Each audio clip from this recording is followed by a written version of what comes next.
Lucy Lesser has never liked vegetables. Tomatoes, broccoli, salad, none of that was for her. Actually grew up my entire life thinking that tomatoes were absolutely disgusting, mostly because I was, getting mushy, kind of unflavorful ones. And once I finally tasted like a homegrown tomato, I was like, oh my gosh, this tastes amazing. Now that the coronavirus pandemic is making it harder to get fresh produce, Lesser is relishing the garden she has created in her apartment. Every square centimeter is used for some agricultural purpose, be it growing sprouts or lettuce. And her backyard is a vegetarian's dream. Rows of kale and garlic grow alongside strawberries, mint, and other herbs. She even has a fig tree. Lavender, peppermint, more strawberries. Like many others, Lesser lost her job due to the coronavirus outbreak. Since mid-March, she's been setting sprouts in little cardboard boxes outside her home, offering them for free. On the first day, people took 150 of them.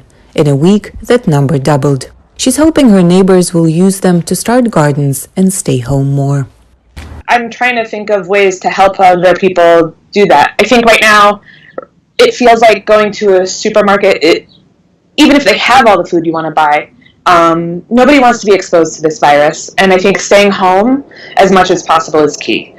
So I think people are also looking for ways to be self-sufficient. I've gotten messages from people who are starting roof gardens, who are starting cooperative gardens with their buildings. I like to grow a lot of herbs because they're generally pretty expensive if you buy them, and they're good to stretch your meals and make things taste better, tomatoes are easy to grow, peppers are easy to grow. Marcel van Ooyen is CEO of the nonprofit called Grow New York City. For 3 decades, it's encouraged New Yorkers to grow their own gardens. The group used to turn abandoned parking lots into gardens, but today, volunteers spend much of their time delivering vegetables to those in need. Thousands of boxes into communities that are really hard hit, where people are having difficulty accessing produce and also are suffering economically and can't afford to buy their own. Andrew Faust, owner of the Center for Bioregional Living, teaches people to live in harmony with nature. His center, located in the north of New York City, grows a variety of organic fruits and vegetables. He says that the pandemic brought to light the many mistakes in planning. You want to have food banks, places where they've thought about